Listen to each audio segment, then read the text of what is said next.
Chers amis, bonjour. Mon billet s'appelle Mercosur, sûr de se planter. Mercosur de se planter. Hem, je suis en train de terminer la relecture de mon ouvrage sur, Peintre du dimanche, mais je fais une aparté ce matin côté agriculture, parce que j'ai un autre livre qui est en cours, qui va s'appeler Agriculture, tu t'adaptes ou tu t'adaptes.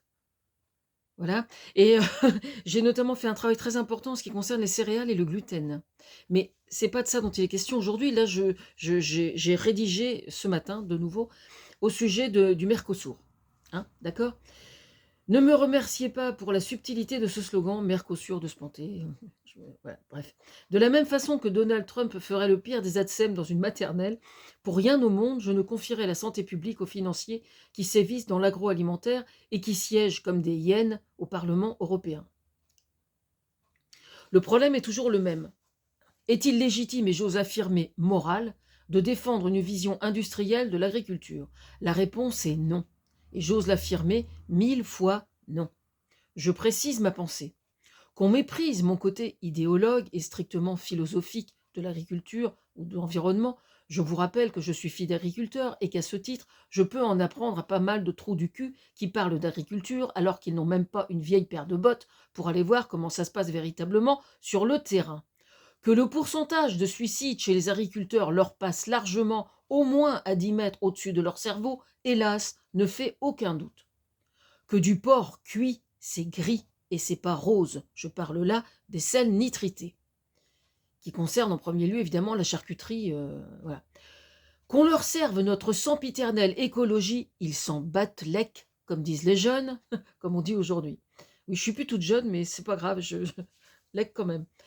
Franchement, votre mépris et votre manque de considération vis-à-vis de vos semblables, hélas, ne risquent pas de nous émouvoir, sachez-le. Et ce mépris ne présente qu'un seul énorme inconvénient, c'est que je ne peux même pas aller le jeter au fond du jardin pour faire du compost parce que ce mépris-là, vis-à-vis de vos semblables, n'est hélas pas recyclable parce que non biodégradable.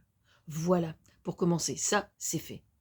Aujourd'hui, partout dans le monde, on sait que l'agriculture intensive, même si elle n'est pas la seule, est responsable de l'augmentation du nombre de cancers, entre autres maladies, parce qu'il y a toutes les autres aussi. Ce fait, à lui seul, ne fait pas la une des journaux pour la simple raison que ces chiffres, à eux seuls, sont aux antipodes des intérêts économiques, c'est-à-dire justement des financiers. Jusqu'à quel point l'agriculture doit-elle être, comment on dit, dissoute dans le reste de la finance? En fait, c'est ça le problème, hein. Depuis des décennies, certains pays en Europe, plus qu'ailleurs il me semble, ont mis sur pied un certain nombre de labels pour se protéger justement de cette vision industrielle et toxique de l'agriculture qui, soit dit en passant, est encore présente sur le sol européen dans d'autres pays. Défendre une agriculture qui soit vertueuse dans l'intérêt du producteur au consommateur a demandé un travail colossal pour mettre sur pied les labels, les filières entières, en garantir la promotion puis la vente, afin que les producteurs et les éleveurs puissent être fiers de leur métier et surtout aussi fiers d'en vivre.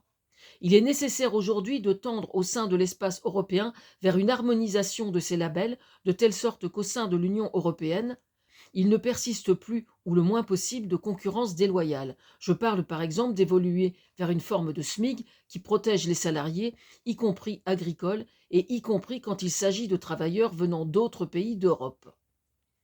Oui, je précise d'autres pays d'Europe parce que je sais que dans le sud de l'Europe, par exemple, il est de bon ton de faire venir des Marocains, enfin des gens qui viennent du continent africain, et puis si jamais ils viennent pour migrer, par contre, on veut plus d'eux.